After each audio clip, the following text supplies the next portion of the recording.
second. Chris, I just need a second. Yep.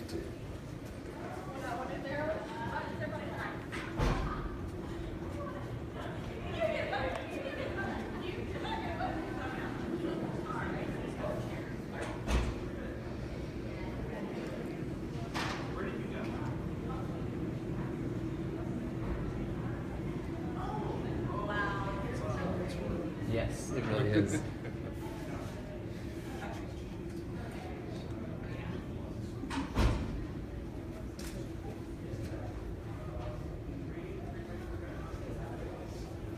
Okay, and then have you seen our guy who has the keys? Hey everyone, we're in Denton, about to start our UNT town hall. We had an earlier town hall in McKinney, Collin County, Tubbs Brewery. It's a great time at Tubbs, thanks for having us. And we are about to head into a big town hall at UNT. Thanks for joining us. And we will bring you in.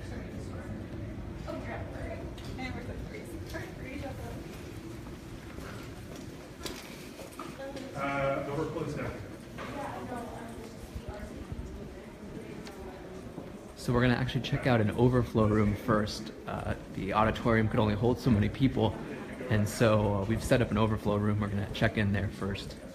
That's where we're going, here in Denton.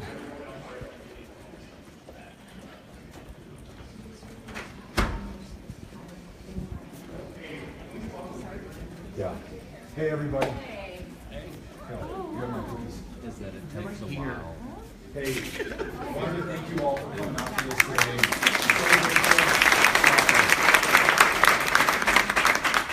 The great thing would be if we made this the event and that the overflow room, and we projected but I just want to come and say I'm grateful that you're here, and we're going to make sure that you feel, as we're doing this, that we're talking directly. You don't want to come in and actually be able to look everyone in the eye and have your face in my mind when I'm out in the other room, to know that you were here and that you're making the commitment to do what this country and our state so desperately need from us right now. I was just asked a second ago by one of the amazing reporters here, how will it feel if you're the first Democrat, or why do you think you could be the first Democrat in 30 years to do this? I don't feel that way at all. I feel like it's all of us coming together to do absolutely what this country needs from us. This is going to be this great moment in our history books.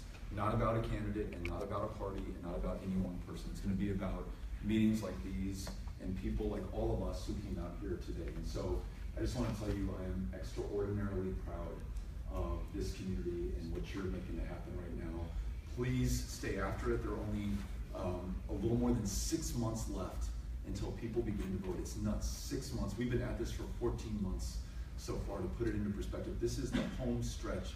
In whatever way you can, share this with the people in your life, with your folks, with your brothers and your sisters, with your classmates, with your colleagues, with the people that you meet on the street, and listen to them. And I know you're already doing this with the biggest of hearts, the most open mind that you can. Find a way to bring everyone into this and give them a chance to do what our country needs at this moment. So I just wanted to personally come in and say thank you for being willing to be in this room. And then afterwards, Cynthia, is there any way that we can come here to take pictures for anyone who would want to? If we get to a chance to do pictures, we'll come here first. Yeah, does that sound good? Okay, and then Cynthia, I'm going to put you in charge of it at the end, just so that we can make sure that we deliver. Okay, so thank you all. We're going to get started together.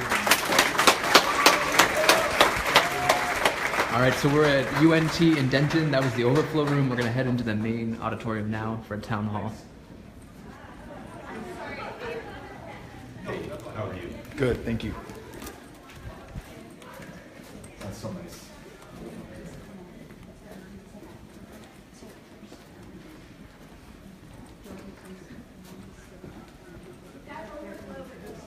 Yeah, are you going to the overflow? Okay, we were just there. We'll see you again afterwards. Okay.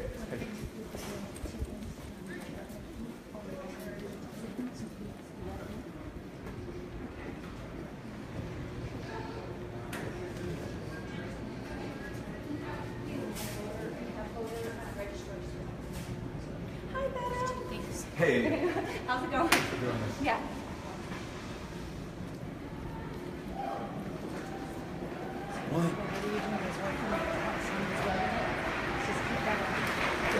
Hey,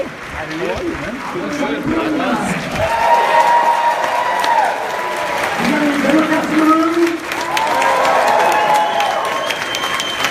Before we begin, I just want to thank all the college Democrats of UNT for helping out with this event. It's been a great year.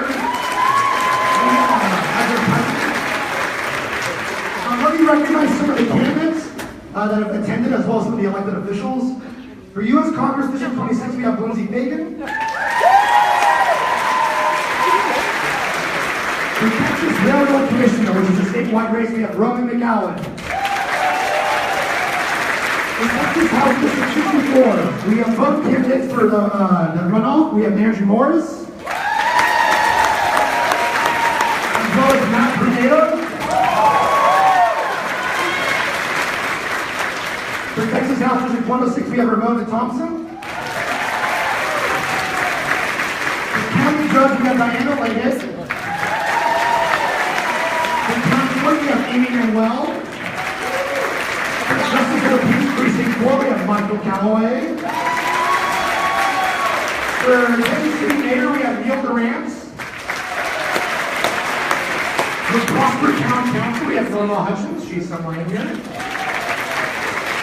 For Louisville ISD, we have Sandra Weinstein. She's we also have 4 county chair people for the Democratic Party. We have the current county chairman for Denton County, Phyllis Wolpert.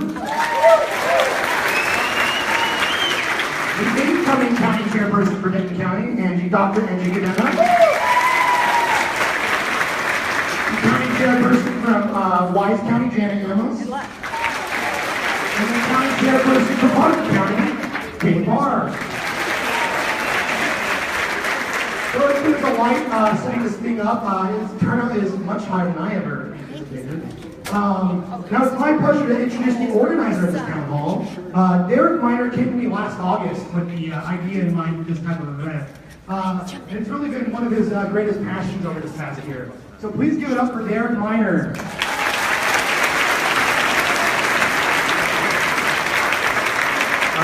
Thank you all for showing up today early on a Friday morning when you had many better things to do.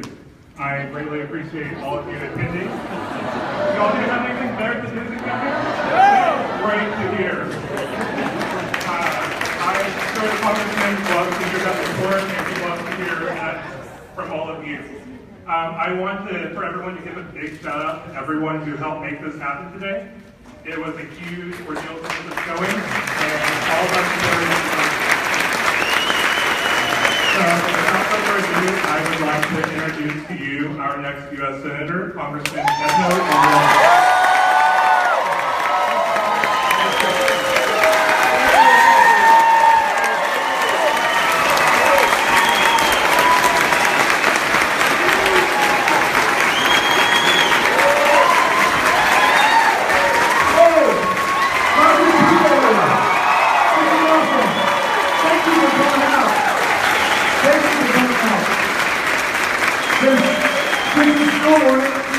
Good morning and a buenos dias.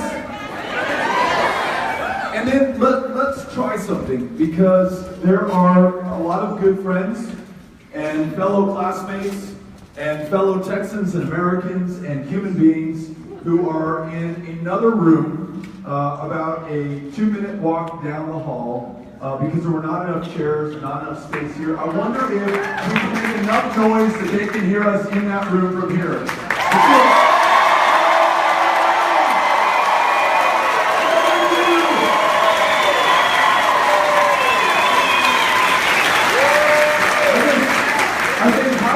Is it that all of us have come out to take part in our democracy, to be part of an election that won't be decided for more than 6 months, here on this beautiful Friday morning in Denton. And there are some who cannot even get into this room, but are willing to come out here and be part of the conversation. For all of you who are here in this room, for Derek and Jordan and the other volunteers who have made this possible, let me thank you. It is such a big honor.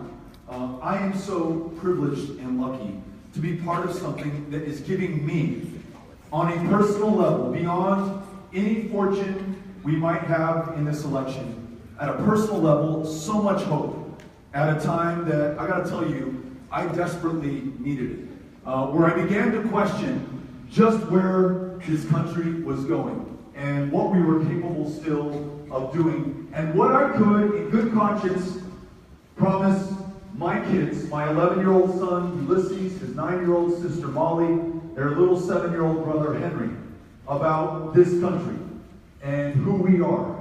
And being here with you today, being with the great people of McKinney a little bit earlier today, being with folks in all 254 counties, Republicans, Democrats, independents, and non-voters alike, all of us, Texans and Americans before we are anything else, has given me so much hope. I know because it could not be otherwise, that we are going to be okay, that we will make it okay, and that all of us are much bigger and much better than this moment. This moment defined by so much fear that they want us to feel about one another, about the country that we came from, the color of our skin, who it is we love, who we pray to, how we are different than the majority. This moment characterized by a smallness and a meanness and a pettiness that is absolutely beneath us. And in thinking about that, someone at another meeting said, Beto, you're right. What if Texas were a bridge over that stuff? A bridge beyond the pettiness, the divisiveness, the differences that shouldn't stand in the way of doing the big, ambitious, aspirational work of this country. When we are reading about this age, in the years to come, our kids, our grandkids, the generations that will succeed us, I want them to be proud. I want them to know that in the face of walls and Muslim bans and the press as the enemy of the people and a Congress totally incapable of passing even the lowest of bars, that we got our country back, and we did it the right way by working with, listening, and caring for one another, doing it without the help of corporations or special interests or the privileged and the powerful, just people coming together and making it happen. I want that to be before it and read about us in the years to come. I'm reading this excellent biography of Ulysses Grant, written by Ron Chernow, who wrote the biography of Hamilton. He wrote one recently of Washington. He's just one of the most gifted storytellers and writers. And as you're reading the debates taking place at that most consequential time in our country, in the 1850s leading up to the Civil War, during the Civil War, Reconstruction afterwards, you think about the stuff that we're talking about today in this country. The idea that we would deport 1 million of our fellow Americans, known as dreamers, every bit as American as anyone else in this room, perhaps with the exception of a piece of paper that says that they're a U.S. citizen, that we would be a country at a time of record safety and security on the southern border with Mexico, with more Mexican nationals going south than coming north in this country. We don't have zero migration from Mexico today. We have less than zero migration from Mexico today. Those who are presenting themselves at the border, at the ports of entry, not trying to evade or run away from Border Patrol agents or customs officers, but turning themselves in. Those are 8-year-old kids. And if they're lucky, they're 8-year-old kids with their young mothers fleeing horrific violence and brutality and death in the most violent countries in the world, in El Salvador, in Guatemala, in Honduras. Imagine the decision you would make as a parent. That things have gotten so bad here in Denton that you would put your 8-year-old child into the hands of a smuggler, a coyote, knowing that that child would ride on top of, not inside of a train, known as the beast, or La Bestia, that runs the length of Mexico. And if your child survives that, they will come here to our front door in the United States of America, a place known as Texas, seeking shelter and asylum, just like millions of immigrants and refugees have in the generations that preceded ours. Imagine those kids in the future reading about this time And imagine if they came to the conclusion that we had failed them. Imagine them comparing us, the leadership of 2018, to the leadership of 1860, or to the leadership of the 1960s, to ensure that they were going to do everything within their power, all that it took, to make sure that we got a little bit closer to the words written over the steps of the Supreme Court, equal justice under law. And that they were willing to sit at the lunch counters, knowing full well that they would be spat upon, punched in the head, dragged out by their collars, humiliated in front of their fellow human beings and Americans. Knowing that when they crossed the Edmund Pettus Bridge, they would face the batons, the dogs, the water cannons, the humiliation, they would bleed the blood to make sure that we could get a little bit closer to ensuring equal civil rights for every single one of us. We are in the shadow of the leaders who preceded us. We have to think about and become the conscience of the kids who will follow us and make sure that we deliver at this moment of truth for this country. Who are we? I know that we are a bigger people than what you see on TV news tonight.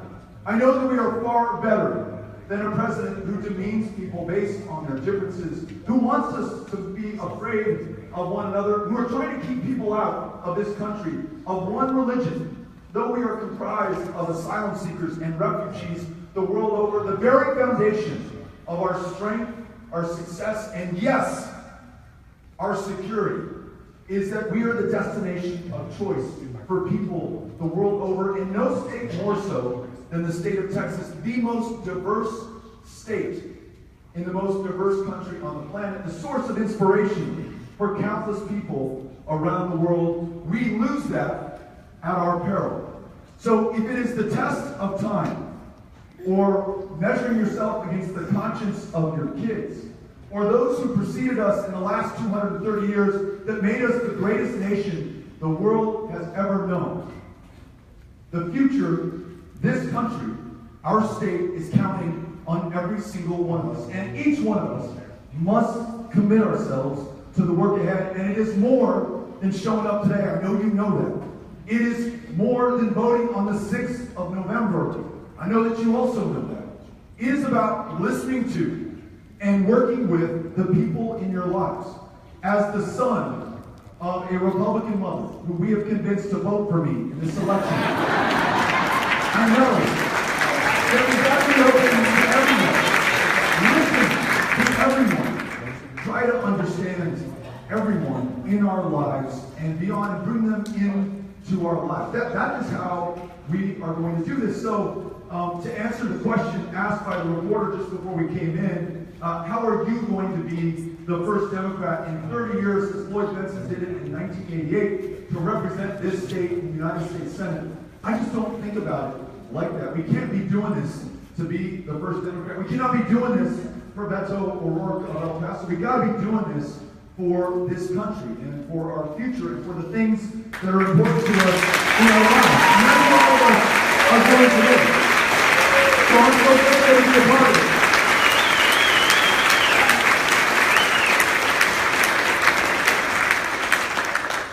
And I think when they read about us down the road, they're going to be proud of us. They really are. They're going to be proud of all of us. And they'll see not about a candidate, not about a person, not about a party, about the people of Texas who did this the right way, who got our democracy back, who ensured that we could lead on the things that will truly make a difference for those in our lives that have no Democratic or Republican value. I'll give you a couple of examples. This bold, courageous, strong, big-hearted state is the least insured state of the 50 in the Union. More than 4 million of our fellow Texans have no insurance whatsoever. So many of them, when they get care, take themselves to the emergency room where the outcomes are not going to be as good as if they've been able to get in earlier for preventative care or a checkup or just to see a doctor. So many of them literally getting arrested on purpose because the county jail system in the state of Texas is the single largest provider of mental health care services in the state of Texas today. Teachers who have insurance cannot afford copays, dying of the flu in the year 2018 in the wealthiest most powerful, most ingenious country in the world. What does that say about us and our priorities? It has nothing to do, and I know there may be some people who feel differently than I do. It has nothing to do with party. It has everything to do with giving one another, our fellow Texans, the opportunity to do right by and for one another. We see that in every single natural disaster that afflicts the state. After Hurricane Harvey, many of you in this room, folks all over the state of Texas, rushed to the southeast part of the state, to Houston, to Beaumont, to Port Arthur, to Rockport, to Victoria, to Nome, to make sure that you could do whatever you could within your power to save the lives of your fellow Texans. And you said, no me importa, I could care less whether you're a citizen, a non-citizen, a Republican, a Democrat, I just want to be there for you. Some even lost their lives in the effort to save the lives of complete strangers. So we know, given the chance, we will do the right thing every single time. And I think that this state could be the one to lead the way for the country, to guarantee high quality, universal health care for each and every single man, woman, and child in America.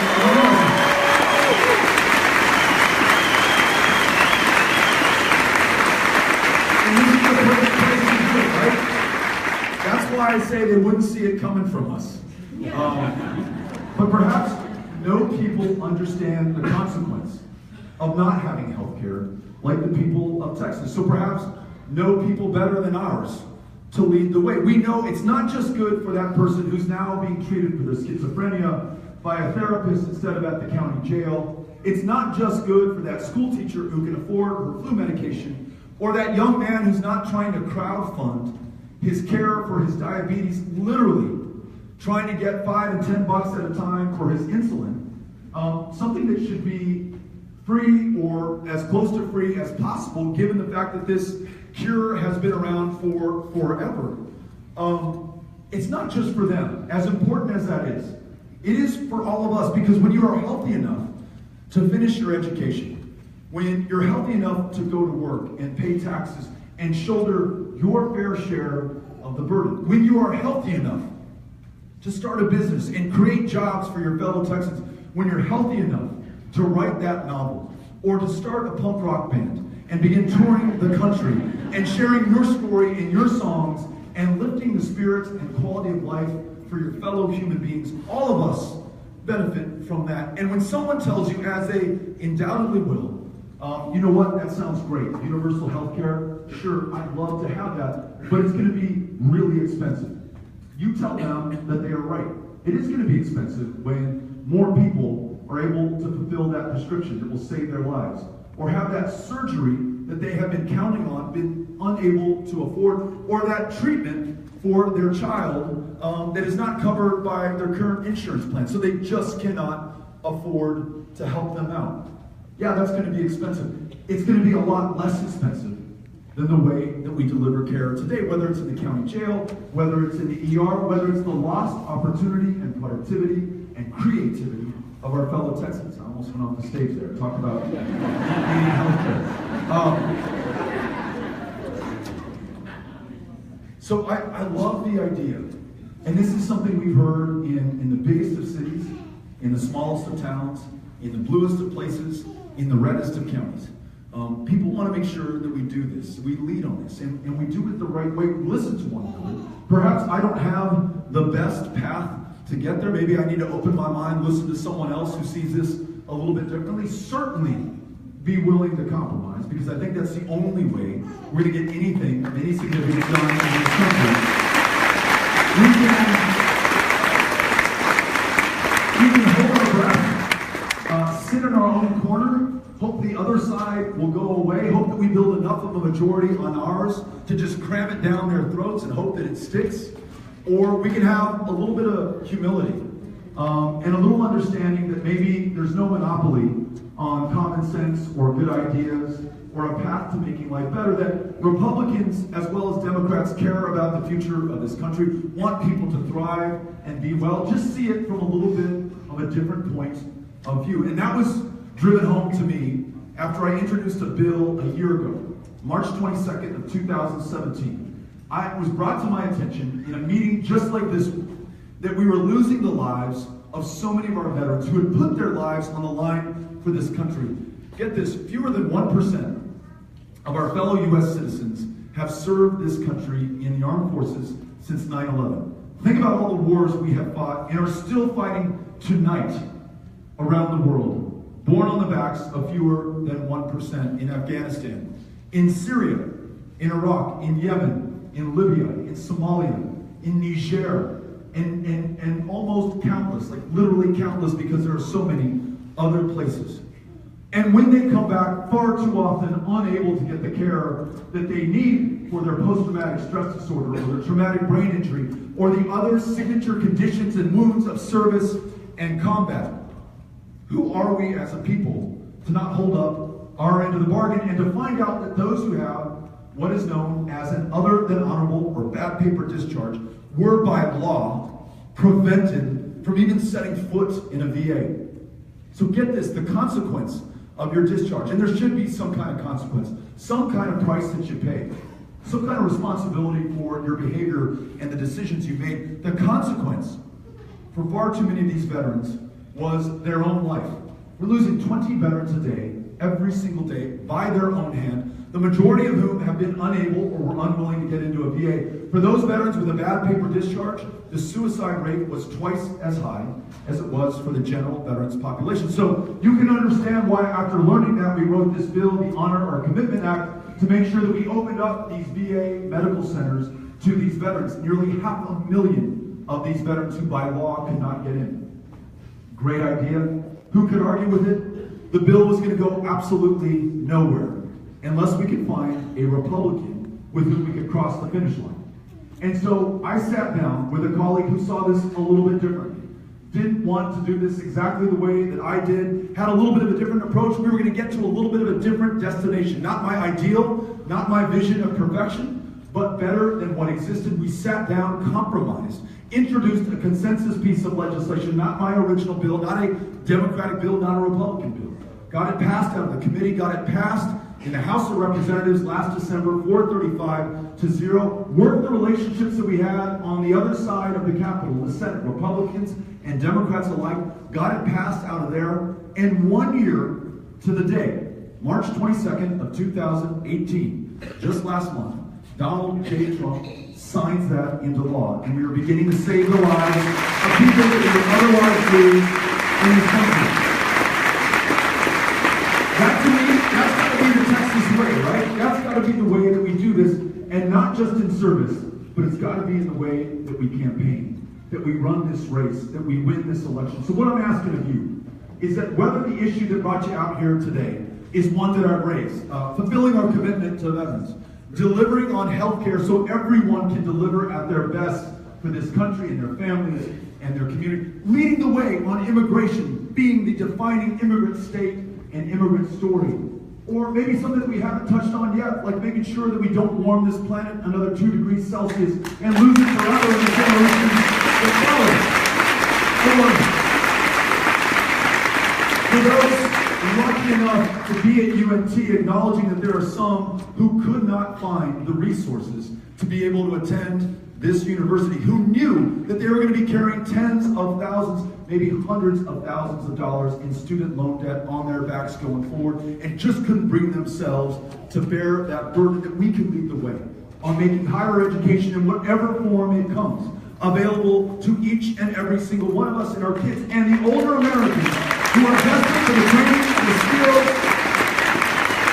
the education that will allow them to compete for the jobs that they need today. It could be because you are sick and tired of hearing about and learning about, or maybe bearing witness to, the loss of lives of women in the state of Texas when we made it so hard for a woman to get a cervical cancer screen, to go to a family planning clinic, to see a provider of any kind, that we're losing them, we're losing the babies, and especially for African American women and families. The rate of mortality is 2 to 3 times as high. You want to see us go from that position to one where we acknowledge that everyone's life has value, is important, deserves to be seen by a specialist or a provider, or that family planning help that will allow them to make the best decisions for themselves, their families, and their bodies.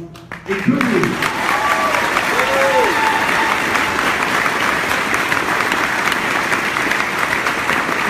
Any of those things or something else that you're going to talk about when I turn the microphone over to you, whatever it is, do me this favor, please share that with the people in your life. Do not wait for orders from the campaign. They are not forthcoming. Don't wait for talking points from the Democratic Party. We're not into that stuff. Don't wait for any poll to tell you what to say or what resonates or what's popular with people. We don't have a pollster. We don't have consultants.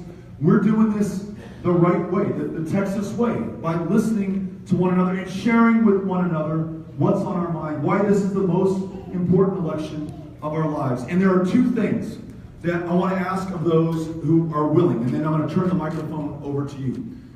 I do not care if you are a supporter of ours. Don't care if you're a voter. Don't care if you're going to vote for someone else in the November election. All that I care about is that you're here and that we get to have a conversation about the future of this country, what we're each willing to do to commit to one another to make it a better one. However, if you want to join this campaign, if on the day after the election you do not want to wonder whether there was something else that you could have done for your country, given the stakes, given the fact that everything that we care about is on the line right now, you can join tens of thousands of people who have signed up to knock on doors, to make phone calls, to share what they believe in and care about with their fellow Texans, who may, for those who care about this stuff, who may be the reason that Quinnipiac just pulled this race and found it too close to call. It's a little goal that you can knock on, it's the people that you can talk to, and I want to give everyone a chance to do this. So here's the experiment. If you will take out your phone, and we're all going to do this, even if you're a part of the campaign already, do this because it helps us connect with those who took the time and made the effort to come out here today. Everyone in the overflow room, I hope you're doing this as well. Text my first name, Beto, B-E-T-O, to 90975. Beto to 90975. That will connect you with your fellow Texans. It will allow you to get on this two-way street where if you want to get to work, knocking on doors, making phone calls, we will put you to work. If you want to share something with me that's important in your life that is not being covered or addressed by this campaign, I want to hear about that from you. It's Beto to 90975. Raise your hand if you have done that for me. Great, thank you. And here's the other thing. Other thing with your cell phone, in this year, 2018, if we don't take a picture of the fact that we were here and share this with the world on social media, then it just did not happen. So I'm taking 3 pictures, and this is something that we just started today. We earlier were in McKinney, and we asked everyone in McKinney to do this, take out their phones, take a picture. It does not have to be of me, it can be of your neighbor, it can be of the cup of coffee that you're drinking. I hear some cute babies in the room, it can be of one of them. And then you post this on Instagram or Snapchat or Facebook or Twitter, and you use the hashtag Denton. And we're going to see how we fare compared to what we did in McKinney. And Chris, I don't know if you have a final count on McKinney, but we got a lot of people doing this, and what happens is Denton starts to trend on the internet, and Denton becomes the focus for the state. The issues that we raised here today in Denton become the priority, and it's all of us, again, not a candidate, it's all of us who are here taking these pictures, posting them with whatever you want to say, but just use the hashtag Denton that bring the focus, the attention of our fellow Texans to this community. So if you will do that for me as well, we can commence with questions. Cynthia, where are you? Right in the back, right here. Okay, so Cynthia, who's got the Beto t-shirt, which can be purchased for a very low price at betofortexas.com, has got a microphone. If you get her attention, she will bring the microphone to you. I want to hear what's on your mind. I want to try to answer your question. I will do my best to be brief. Please return the favor so we get as many people involved in the conversation as possible. Thank you all for doing this. Very, very thankful. Really appreciate it. Love you guys, and so on for doing this with you. Thank you very much. Thank you. Yes, sir. Thank you all. Thank you.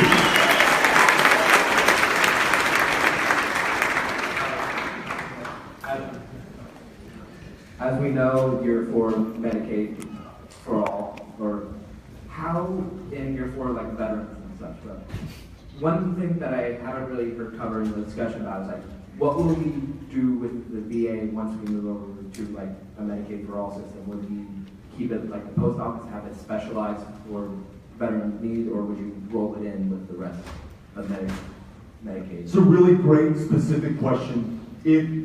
When we get to guaranteed, high-quality, universal health care, if that is a Medicare for all model. Again, Medicare, which does a pretty good job of connecting you with the doctor, the nurse practitioner, the therapist, the medication that you need to improve, maybe save your life, and does it at extraordinary efficiency. 2% overhead administrative cost.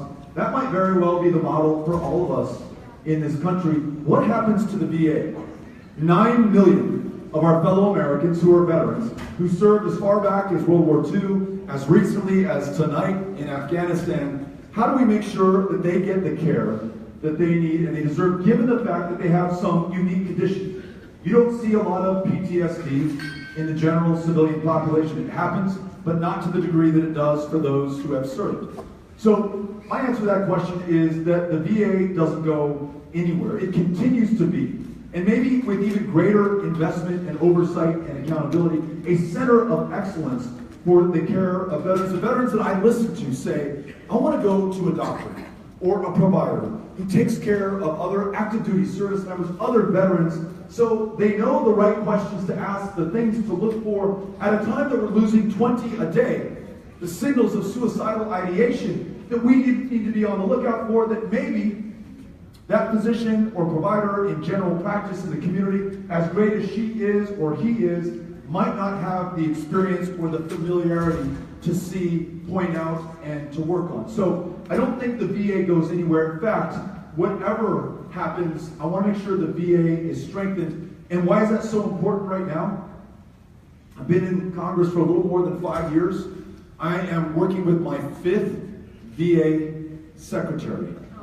David Shulkin, who was just fired by Donald Trump, was the first VA secretary in the history of the department to make suicide reduction his #1 clinical priority. He was someone who was working with Republicans and Democrats, and when asked to say something nice about the Trump administration, at least I can say, well, he nominated David Shulkin. David Shulkin's gone, and what we fear is that this is one step closer to privatizing the VA, which will be to the benefit of corporations and special interests, will not be to the benefit of veterans. So let's strengthen the VA, whatever happens next. Thank you for asking. I'm going to try to get to, I'll go to you, and I'm going to try to get as many people as I can. So out of respect to everybody, and in an effort to get to as many people, I'd ask you to keep your questions brief and to limit them to 1, please. That was her nice way of saying I'm too long-winded in my answer, so I'm going to try to do a better job. So, what's your opinion about the immigration policy? And people are saying that the country in down south is in turmoil, and there is lots of people coming in. So, what would be your take on, is it an open border policy they, sometimes accused of? So, what would be your approach to that, so that we don't have chaos over here? To how long we can take people? That's what I often hear, and I sometimes wonder what the plans are. This speaks to the fear that we are intended to feel from a president who in his maiden speech, as he ran for the highest office in the land, described Mexican immigrants as rapists and criminals, who describes the countries of Africa as S-holes, who says the only thing coming from Haiti is AIDS, who says that he doesn't want any more people who look like those in El Salvador. Instead, he would like to see immigrants who look like the people of Norway, coincidentally the whitest place on the planet. We were in La Mesa, Texas, meeting with some farmers, all of whom were Republicans, by the way. Dawson County, talking about agriculture policy, price support for cottonseed, the issues that drive the conversation there, including immigration. And one of these farmers said, hey, I was just sitting down for coffee at the diner, and the people I was talking to were repeating some of these lines about immigrants coming to take our jobs, our health care, our kids' seats in the classroom, and the fact that they're a danger and a threat to this country. And he said, I asked them, have you ever had a job taken by an immigrant? And everyone kind of thought about it. Said, no. Any of your kids had their job taken by an immigrant? No. Do you have a second cousin 3 times removed? Anyone at any point in your life that you could verify had a job taken by an immigrant? And the answer was no. And then what he told me, and something that I think all of us know, right, as Texans, when we go to the cotton gin in Roscoe, Texas, there are 24 jobs in the cotton gin. Really tough, sometimes backbreaking work. Not a single person born in Roscoe, Texas, or nearby Sweetwater, or anywhere in Texas or the United States of America is working a single one of those 24 jobs, no matter how high they raise the pay, no matter what hours they set. It's only the immigrants who are willing to do the toughest, the most important jobs for that part of West Texas. As it has been for every generation of this country's existence, right? Going all the way back to the beginning of this country, the toughest jobs always done by those who were inspired to come here, who were called to America, and their ability to work their tails off and do better for themselves and their kids, yes, but to do better for all of us and to contribute to and not take from the American dream. We were in, was it Dickens, Chris? At a small, 12 people showed up for this town hall meeting in a very conservative county. And a young man drove 2 hours. And he said, my family immigrated from the country of India. And luckily, when we immigrated and when my parents got their citizenship, I was under the age of 18, so I am a U.S. citizen as a result. I was able to get my legal permanent status. My sister was over the age of 18. And she will be 48 years old by the time legally, lawfully getting in the back of the line that extends for 20 years, that she's able to become a citizen and contribute to her full potential in this country.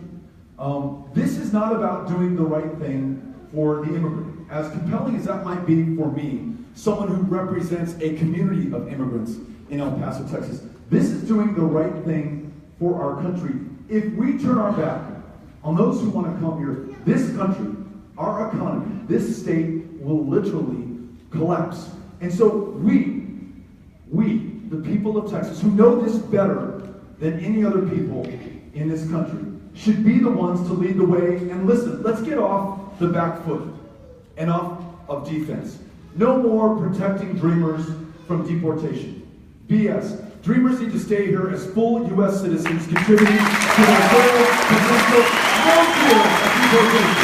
No more of that stuff. And it cannot come at the cost of the parents of those dreamers, the original dreamers, who made the incredibly difficult decision to leave their hometown, their home country, their home language, their family, to bring their kids here to do better, get ahead, and make this country a better place. Can't come at the price of a wall. It cannot come at the cost of ending immigration, family migration, chain migration, whatever the heck they want to call it, but immigration that has made this country so great. So listen, as with so many other issues, we're going to listen to everyone, Republicans as well as Democrats. But we are not going to be defensive about it. We're not going to apologize for who we are. We're going to be proud, and we're going to take the lead. So thanks for your question.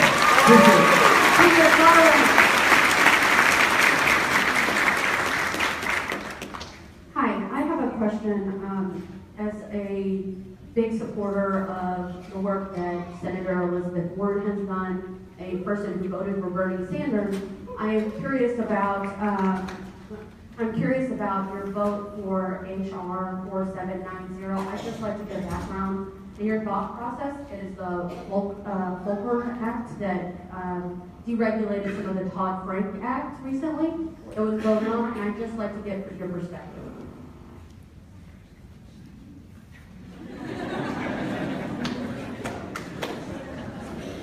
Thank you for being here, for asking a very intelligent, well-informed question. So the Volcker Rule, which was part of the larger Dodd-Frank financial reforms to try to ensure that we don't have a complete financial meltdown and collapse.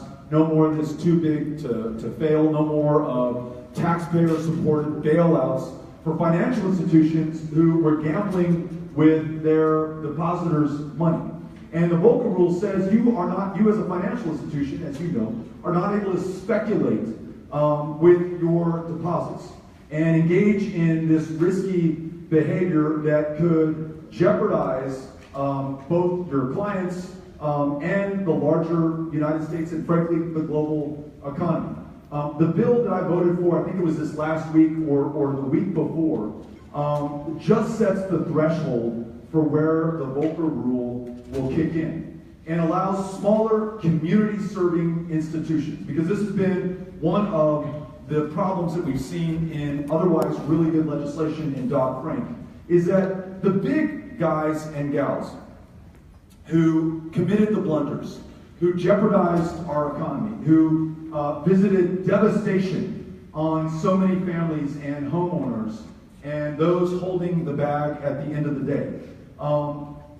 There were guidelines set for them, but those guidelines, sometimes very onerous, were the same ones under which the community banks and the local lenders were operating under. And what they tell me in El Paso, Texas, a community starved for capital, for the little gal and the little guy to be able to start that business or to finance their home or their child's education, is you have laid down the same regulations on us, though we had nothing to do with the meltdown in 2008 and 2009, and we want to get this capital out into the community. So we raised the threshold under which that Volcker Rule kicks in, so that the big institutions who were gambling with this country's economy are still held to that standard. But the smaller institutions have a little bit more freedom to deploy capital out there and get that into the hands of specifically small business owners and entrepreneurs who are going to need that help to start and to be able to hire their fellow Texans. So that's the reason behind it. Thanks for asking the question. Really appreciate that. Hi, Beto. I'm Daniela. My concern is the student visa 3-month period to look for a job after they graduate.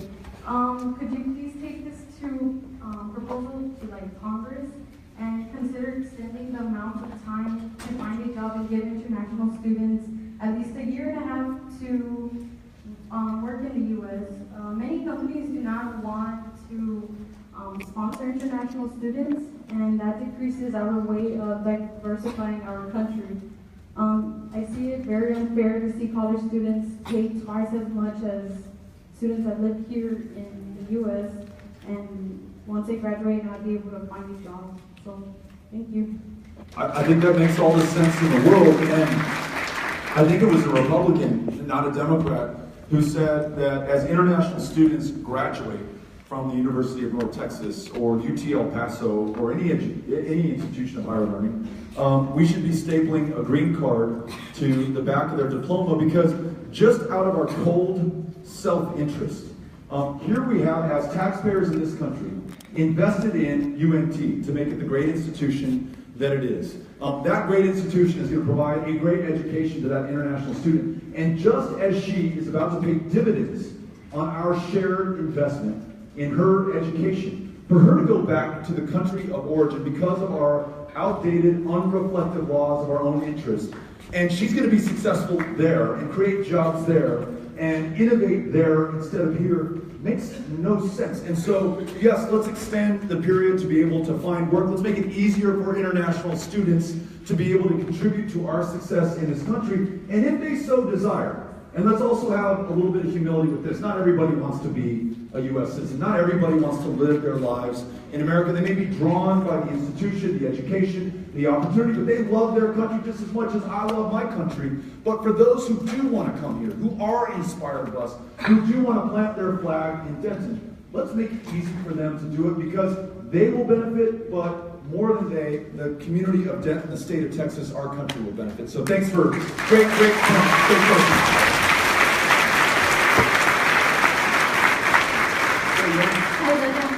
name is Elisa O'Callahan, and didn't want to ask a question. Wanted to actually say thank you. Today, when my children went to school, I asked them, what do you want me to ask Beto to say? And my 11 and my 10-year-old children said, can you say thank you for him from us?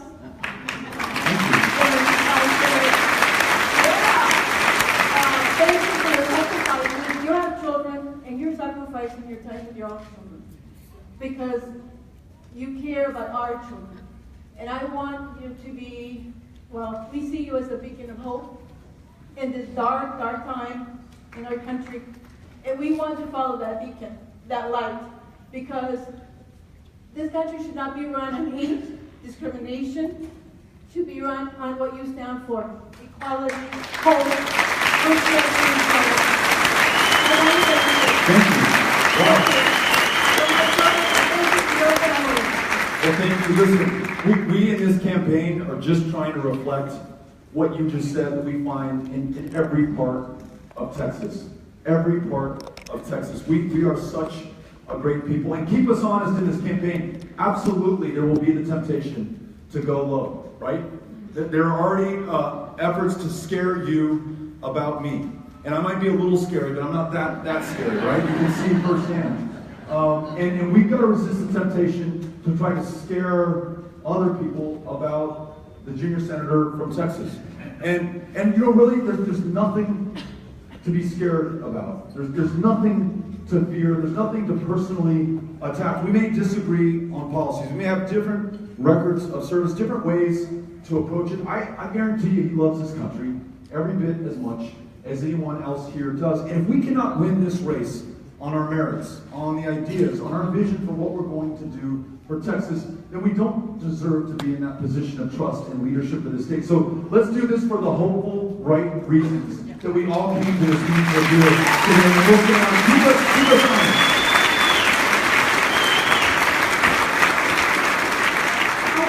Hi, my name is Noelle Galindo. I'm a second-generation Mexican-American, and I'm proud to be American.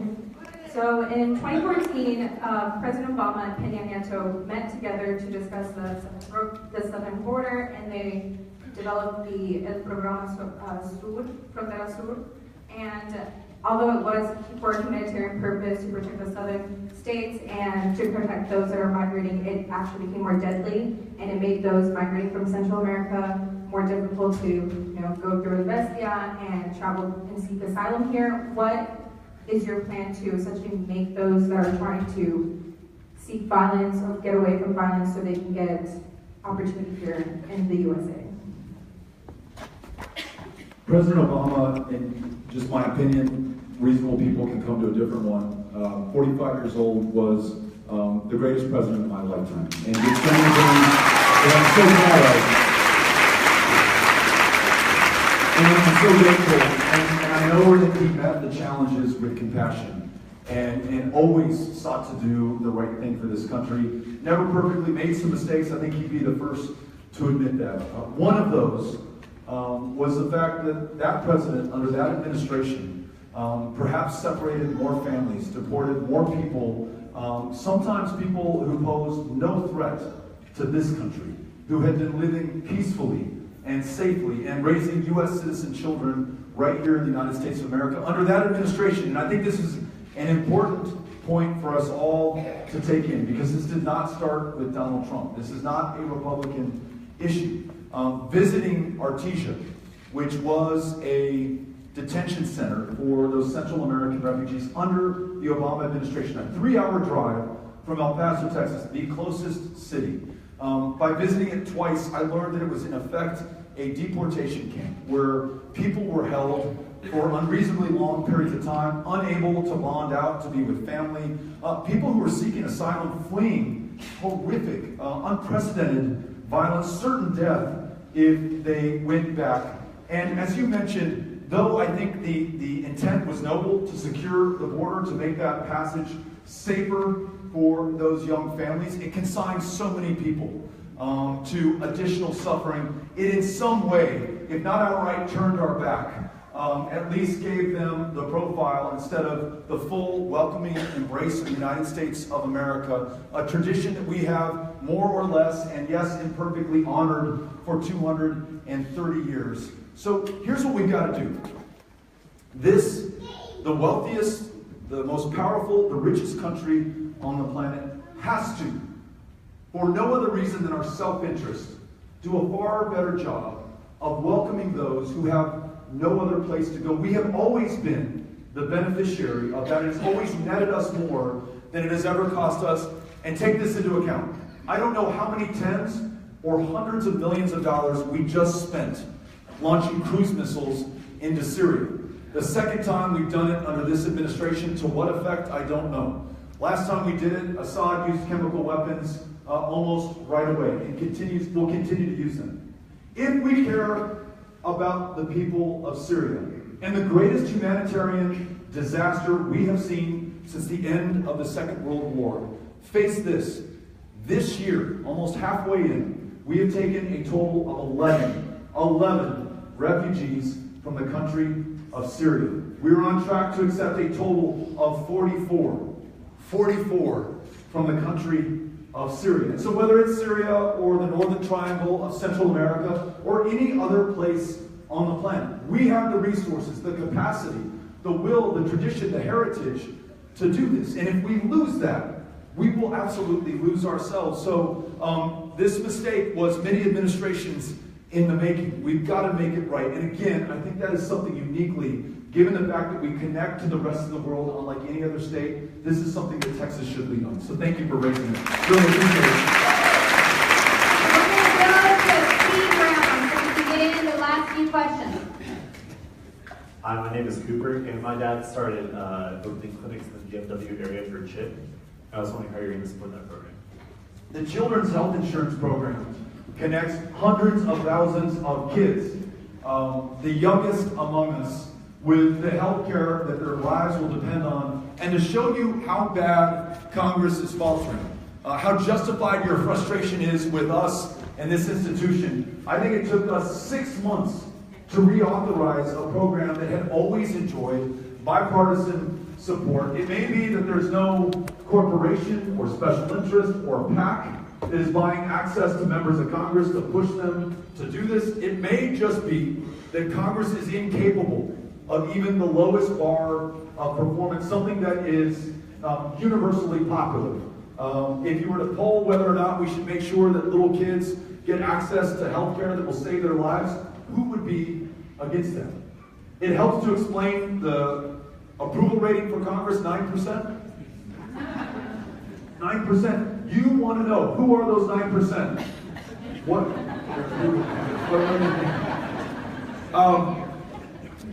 It's not that there are bad people in that institution. It is that that institution today is designed to fail. It pays heed to those who pay for access, who pay for outcomes, who write the big PAC checks, the corporations that have business pending before the members of Congress, the special interests who call the tune and literally write the legislation that will disproportionately impact everyone else at their bidding because they write the checks and produce the dollars. That's why we're running this campaign without PACs. That's why we believe in term limits. And we get the heck out of the way after we have a chance to serve for a little while. And that's why we're helping to end the practice of racial and ethnic gerrymandering in this state that kept so many people from making decisions about their future. Hi, Beto. Thanks for being here. I'm curious, what actions would you take in regards to natural resource management and conservation of threatened habitat for wildlife in a state that often prioritizes the exploitation of natural resources over the preservation? Great question, and I'm going to let you in on a secret. Keep this between us, okay? That goes for the overflow room as well. There are some really beautiful places in Texas, and I'm getting to see them firsthand as I travel all 254 counties, to go to the Santa Ana Wildlife Refuge in the Rio Grande Valley, to be behind the pine curtain and see all this green stuff that we're not used to in the desert that I come from.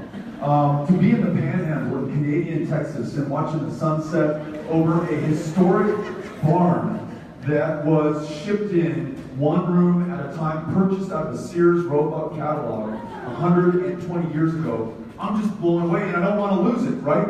We have 7,000 acres in El Paso, Texas, known as Castner Range, beautiful, pristine, preserved Chihuahuan desert wilderness. And get this, for more than 10,000 years, human beings, before there was a United States or a Mexico or a border, have been living in what is now known as Castner Range and leaving their impressions, the physical impressions of the game they hunted, the way that they lived, their metaphysical impressions, these abstract designs that mean I don't know what, subject to each one of our interpretations on the rocks, on the caves, on the walls, in the land, in those 7,000 acres. And we pled with President Obama, please set these 7,000 acres aside as a national wilderness, or a national monument, or a national park. And despite our best efforts, and I think the goodwill of that administration, we failed. And so under this administration, we set upon Plan B. I sit on the House Armed Services Committee. And that land today is owned by the Department of the Army. The Department of Army sought to sell those 7,000 acres, and there was no telling what was going to happen. If that would be a Walmart, a parking lot, a commercial development, a subdivision of homes.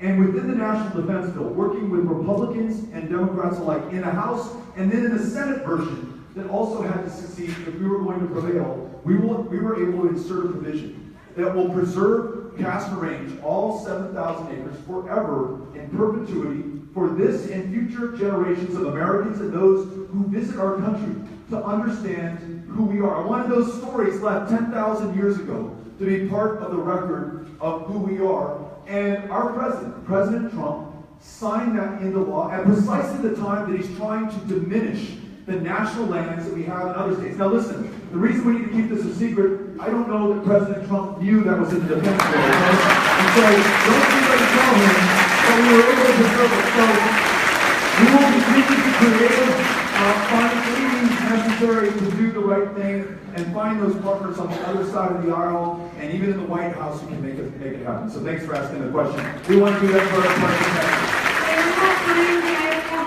Questions. I'm sorry, there's so many people that have their hands up. I wish we could get to everybody, but these are my last three.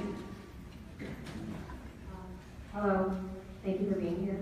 I have two things I want to bring up as far as women's issues go. One is the taxing of women's hygiene products, because unfortunately a lot of people in office today, they look at them as luxury products. I'll never understand why. And another is regarding places that masquerade as women's clinics. They intentionally do a women's clinic with a lot of lies and misinformation, and they tell us that it's fatal for them to exercise their reproductive rights as far as terminating pregnancies or even using contraceptives. So my question is, what do you propose to do about the pink tax and about these so-called women's clinics? Yeah. So this is why we hold these meetings, and why I'm so grateful that you're here, and why maybe I should be embarrassed to admit this, but I want you to know the truth. On the first point, I didn't know that was happening. I'm glad that you have brought this to my attention. I want to follow your lead, and I hope that you will guide me in making sure that we have the right response for this. So if there is legislation pending that I can join, if there is legislation yet to be written that you can help us produce, I would love to lead on this and make sure that no one faces any unfair burden or extra tax just for who they are, much the way that being a woman was a pre-existing condition before the Affordable Care Act, right? On the second issue, I mentioned that I'm the son of a Republican mother, very Catholic woman, and somebody who would describe herself as very pro-life. Here are some ways in which we've been able to have a discussion about the second issue that you've raised.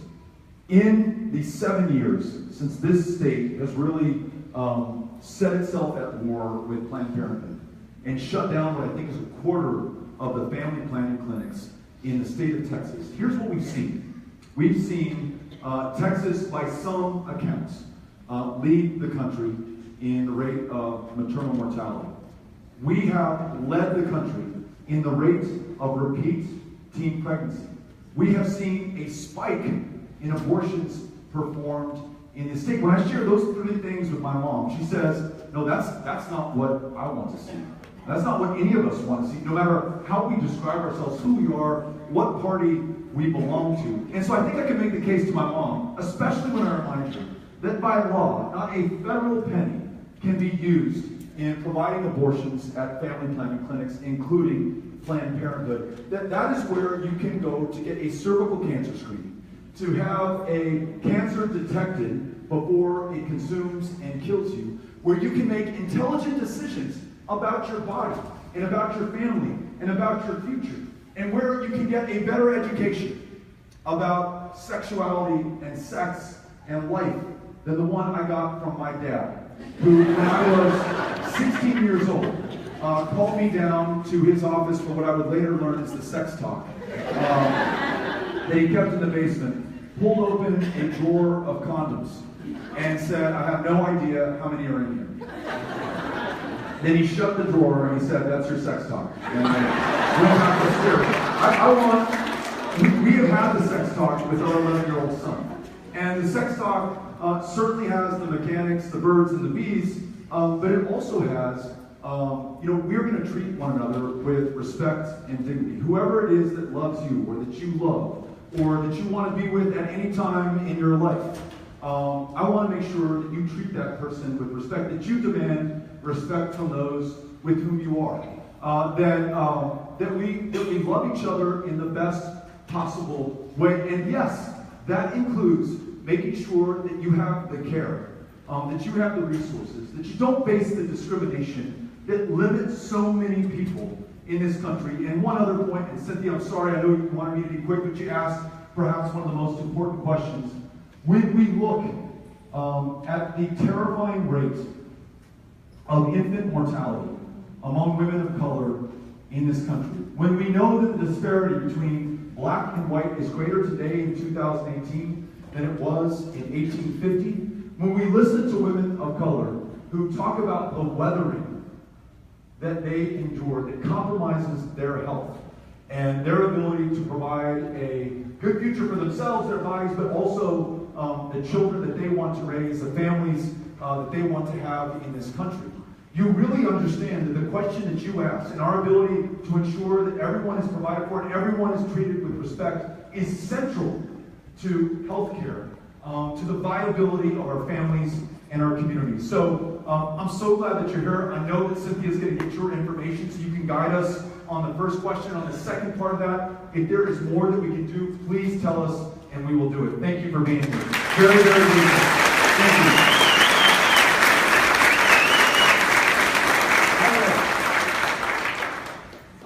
I'm so glad that you're here. I have 4 grown children and they're very jealous that I'm here. So I'm a retired public school servant. And I say servant because if any of you have been in public school, an employee of public school, you know it's missionary work.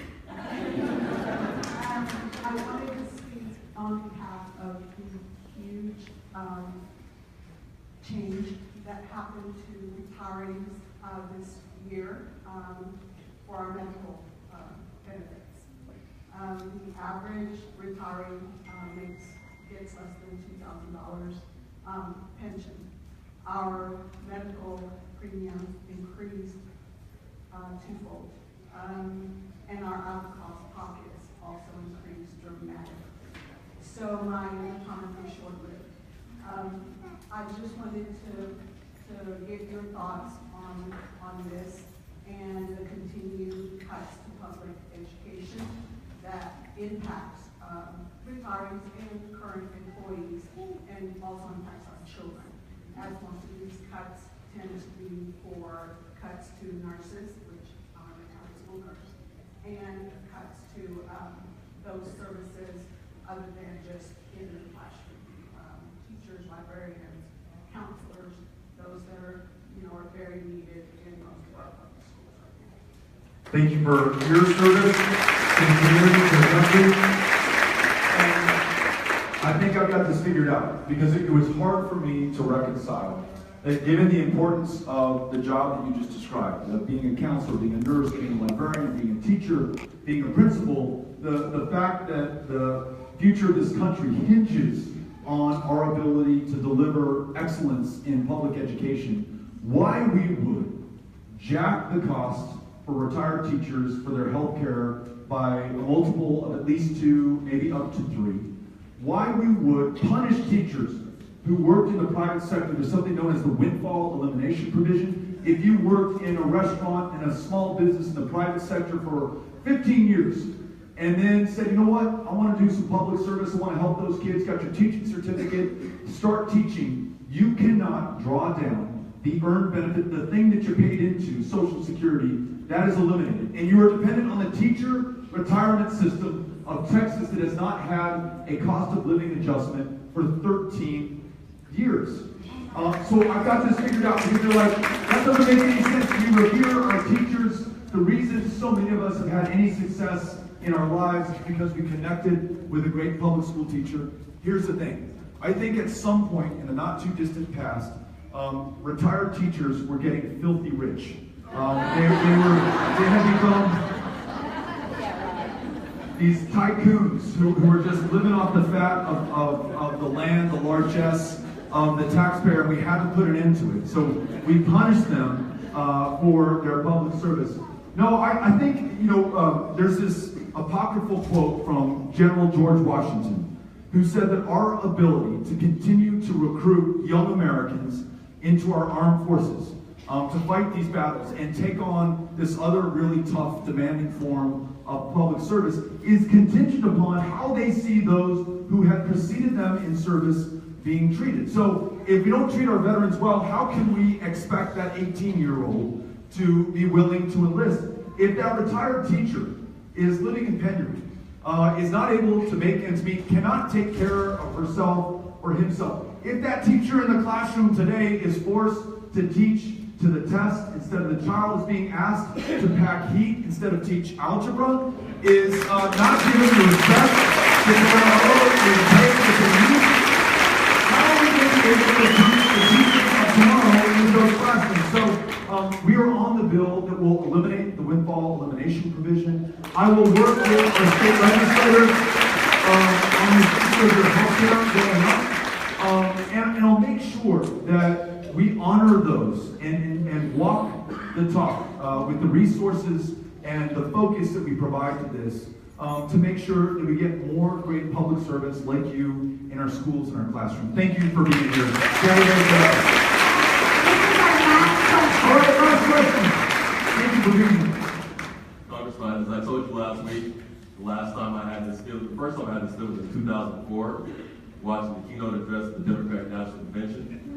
I think we were all blessed to have this feeling in 2008, and we had it for 8 years. We haven't had it in a year and a half, so thank you for bringing it back to us.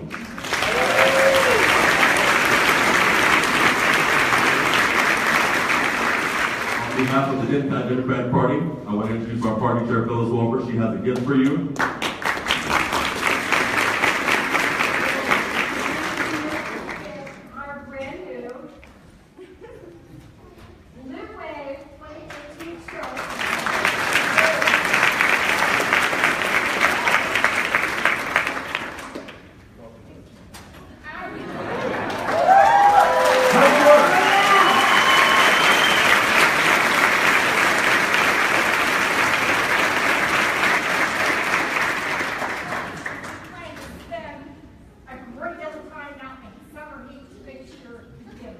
Right on. Let me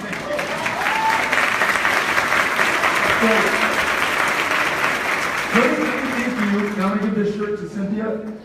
Let me thank you for having us out, for pulling together a great group of people. Democrats for sure, Republicans too, independents, folks who may have not made up their mind that this is worth even getting engaged in or voting in November. This is what democracy looks like. This is the way that we should run campaigns, participate in elections by listening to one another, working together, making something bigger than any one of us could do on our own happen for our state and our country. I am so honored to be able to do this with you. So grateful for the opportunity to be here. And I just want to thank you all. Thank you for making this happen. We are very, very, very grateful, very lucky. So we're going to go to overflow room first, and we'll come back. Jared is going to give you instructions on how to do that. If you'd like to stay and take a quick picture, we'd love to be able to do that. Okay, just to repeat, I know you all would agree with us. For those folks who weren't able to be in the big room and are in the overflow room, we want to make sure that we honor the fact that they were here. We're going to go there first, and then if anyone wants to hang out, take a picture, Cynthia's going to bring us right back here. Would love to do that and have a chance to shake your hand, and thank you in person for coming out. So we'll be right back. Thank you.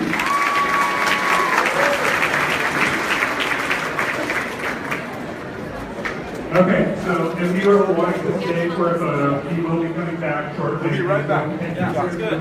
People in the other room, we are going to do this in a orderly fashion. We are going to start with section 1, and we are going to follow. Oh, nice catch. You should have played on the baseball team. Hey. Hey, nice to meet you. Likewise. Tell me your name. Tess. Tess? Yes. Thanks for coming out. Hey, I am so glad. Yes, Thanks for coming looking out. for you to take it down. Yeah, let's do it. I tell you what, there is something happening because everywhere we go, there's this kind of super positive energy, things that people want us to do. Yeah, Less absolutely. being against anybody. So we were on the Fox News channel in Dallas this morning, and the question was, so are you running against Cruz, or are you running against Trump, or are you running against both of them? And I said, none of the above. I'm running for Texas. I want to do something great with Texans. So, But we get the added benefit of taking Cruz out. that's right. That's right. Well, you're amazing. Thank you. Thanks for being part of this. There are 1,000 people here, so if you want to get to everybody, it's just a quick picture. Right over really quick. I'm going to go to where Cynthia tells me to go. All right. You know what? Let's stand over here a little bit because you're getting the fire. Oh, yeah. No, not cute. Got it. All right. Thank you so much. Thank you. And then you Thank you. get more people. Hi. Hey, thanks for coming. 1, 2, 3. Got it. Thanks Right so on. much. Thank you. Please share that. Yeah, I will. Thank you for being here. Thank you for coming. Yeah. Got it. Thank you. I'm going to be working in your Dallas. Thank you. Thank you. Hi. Yes. You want to scoot over a little bit? Oh, there we go. Salud. I'm not on Yay. I'm just going Thanks for coming out. Cynthia, you need to bring your speaker. Did you bring it? No, I did not. Okay. Oh, there you go. Thanks for doing it. Appreciate it. Share the word and the photo. Thanks for coming, man. There we go. Go through. There you go. Ready? 1, 2, 3. Got it? Thanks. Yeah, appreciate it. You're going to exit this way. You got your stuff? Yeah. Thanks for being here. Yeah. Go Ready? Eagles. 1, 2, 3. What is the hand sign? He was irate. He was like, Hey, can we do it together? Yes, come on in. Thank you. Yeah, just a little bit. There we go. 1, 2, 3. Got it. Thanks for doing this. Please share the photo. Yeah. apparently in my pocket. We'll crop. Right on. Spread the word. Thanks for coming again. Oh. Thank you. Thanks for being here. Yeah. Thanks for being here. Yeah. All right. Here we go. Ready? Christmas card 2018. Thanks for coming out. Really appreciate it. Yeah. Hey, likewise. Thanks for being here. This is great. Good turnout. He wanted me to put.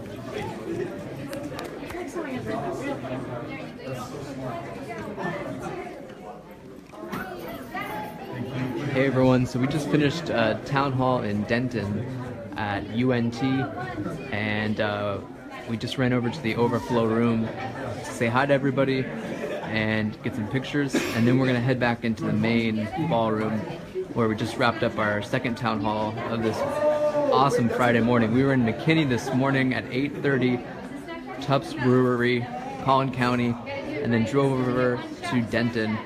That's where we're at now, UNT. Just finished the town hall. That's the attitude, Connor. Thank you very much. Appreciate it. All right, here we go. 1, 2, 3. Very cute. Thank you. Please share that and do hashtag Denton. We're going to see if we can do more than we did at the last meeting. Oh, I think so.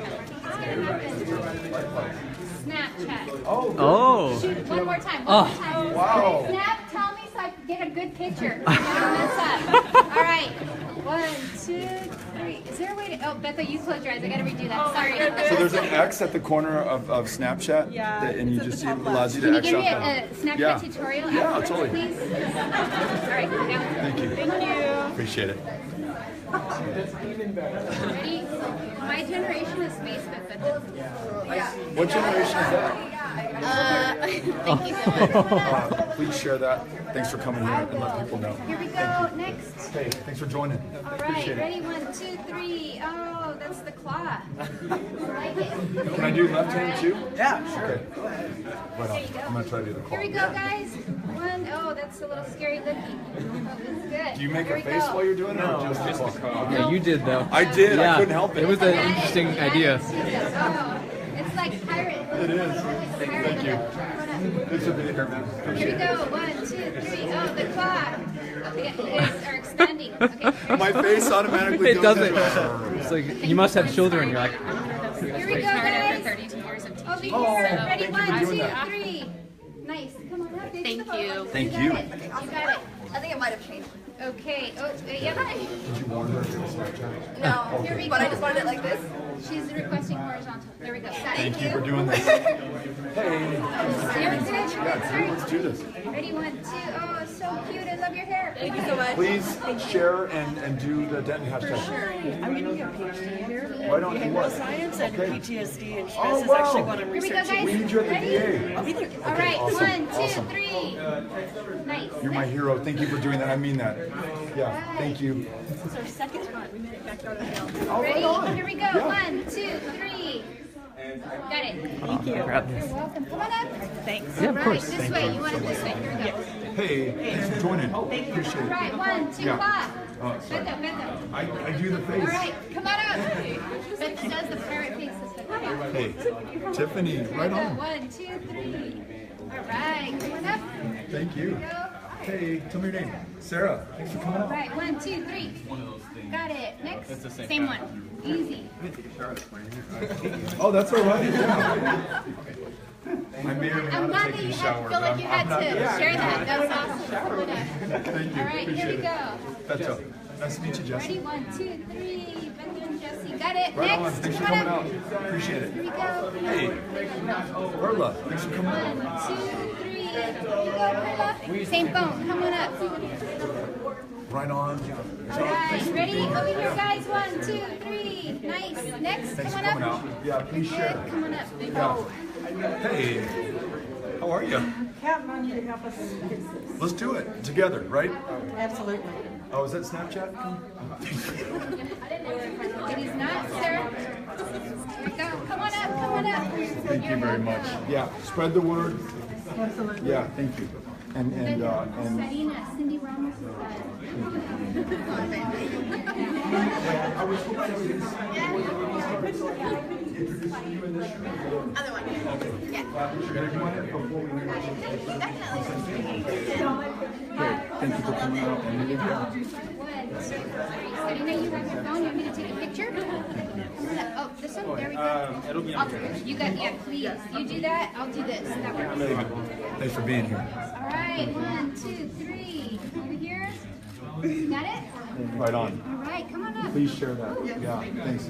Thanks for rocking the shirt. Yeah, I love it. 1, 2, 3. Got it. That's my Thank favorite you. shirt. Same phone. Come on up. Yeah, I like it. Thank you, man. All right. Here we Hey, go. thanks for coming out.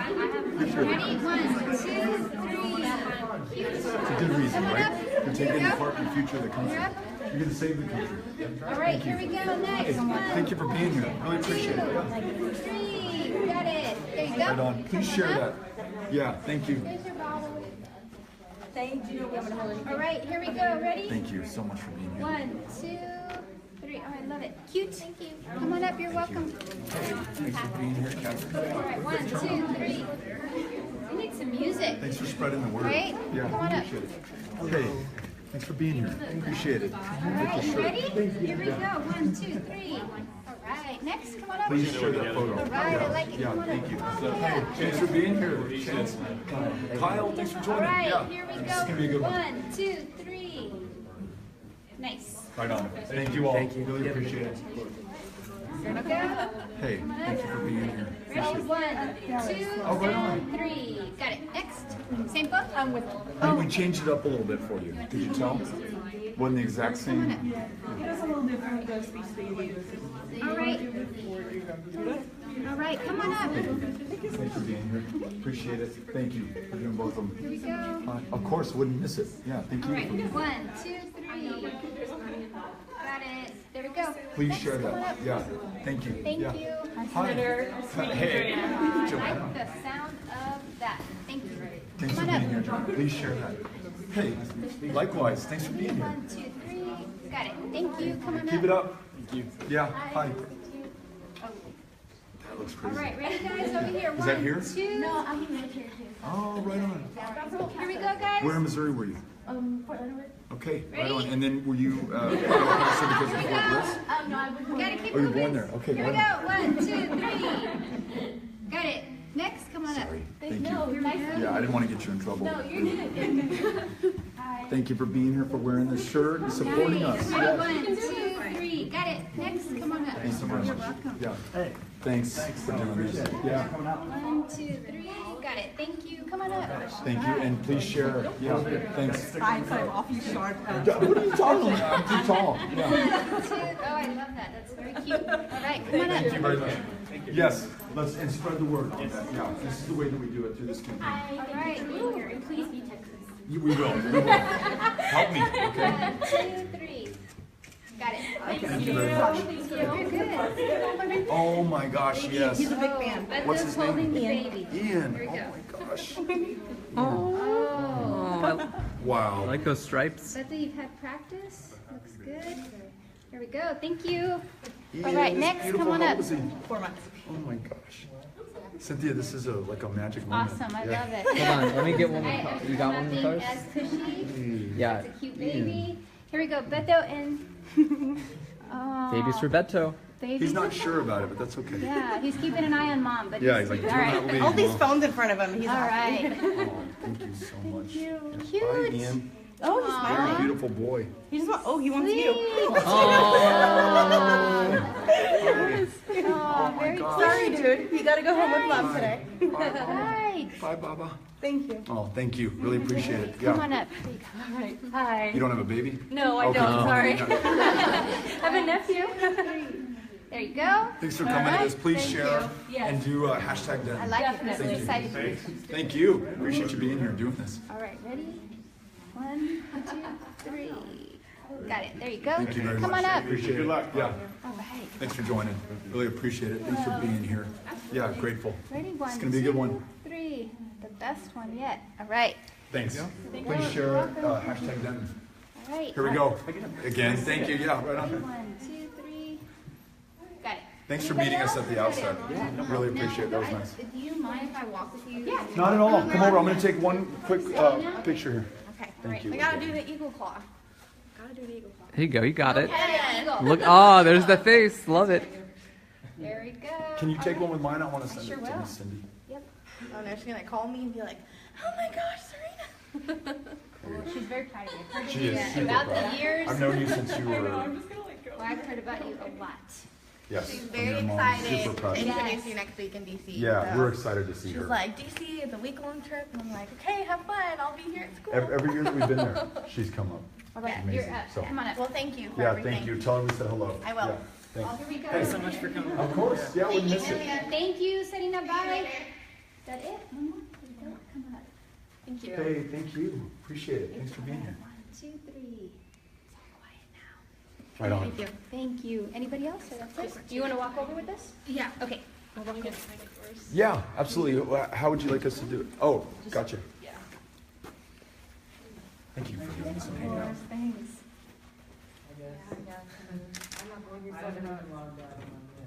Oh. Okay. Well, thank you so Thank much. you. Good luck. No, I got thank my you. vote. Yeah, these are, thank you. Appreciate it. Wait. Yeah, come on with Sorry. us. Yeah. So I know people were asking about teacher Thank you for having us here. Really appreciate it. Yeah. Okay, I know people were asking about teachers retirement, but no one Yeah. asked you about the teachers' pay. It's like Yeah. students here, they have internships, for student teaching, and Right. then they're fresh out of college at the school district life food.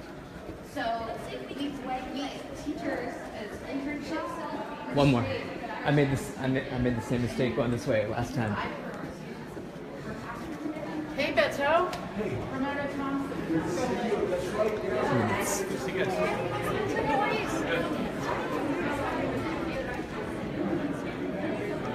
Yeah, let's give a card.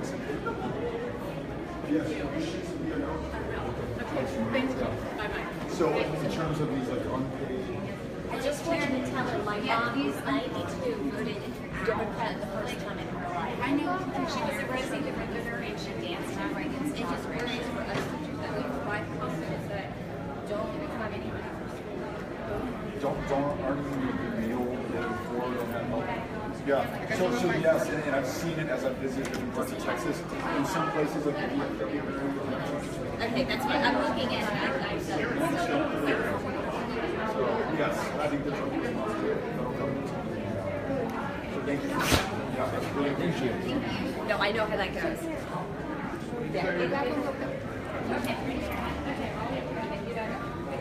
Okay, great. There we go. Hola. Beto. All right, we really gotta go this way, or else you're gonna get. Come with us. Come with us. There's gonna be a whole line forming here, and the line's inside. So. Right. Yeah, he can sign and walk though. Right now, last night, and we got a picture with the hat. I remember that. Yeah. So I Let's have check one these for hats him. out. Yeah. Yep. I remember them last night at Rustic. Rustic. Yeah. I'll see if he can sign one. So, thank you. Hey, how are you? Good. That's my hat. You signed it. I have one Well, are for you John? I'm John. Yeah, we heard about that you were going to be here today. Yes, I'm awesome. here. And my daughter and son-in-law and granddaughter were here. And we got to see them all last night as well, right? At the Rustic. Yeah. Yes. Can I get a real quick? Of course. Let me get it for you. I got it. Thank you. I love these hats. Well, that's yours. Is it really? nice, okay. I'm gonna let you, Connell, because they know. Yeah, because you've already got one. Right, picture of that boy. Oh, this is great. I want to fund a benefit or Are you something. taking a picture, Connell? Oh, I got sorry. I got it. I got it. You guys ready? Here we go. All Later right, in ready? the- One, later in the 2, campaign, 3. after the convention. Let me do one. All right, here we go. Ready? 1, 2, 3, and got it. All right, now we got to head on Thank in. you, John. Yeah, really appreciate it. Thank you. These hats are so John. cool. Thank you for making You bet. Yeah.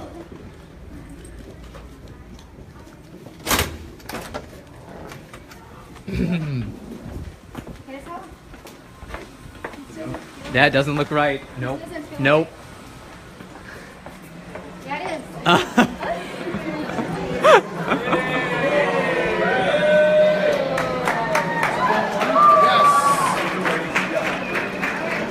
Can you make sure everybody? I think you want it in front of the signs. Yeah, we did want it that way. Beto, right here. Beto, Right sorry, here. You know what? Oh, sorry. Oh, thank you. I mean, you made some history. All right, here we go. We gotta go fast, guys. All right, ready? 1, 2, 3. Got it. Is the lighting All okay right, this next. time? Do you need more lights? It's okay. I'm gonna ask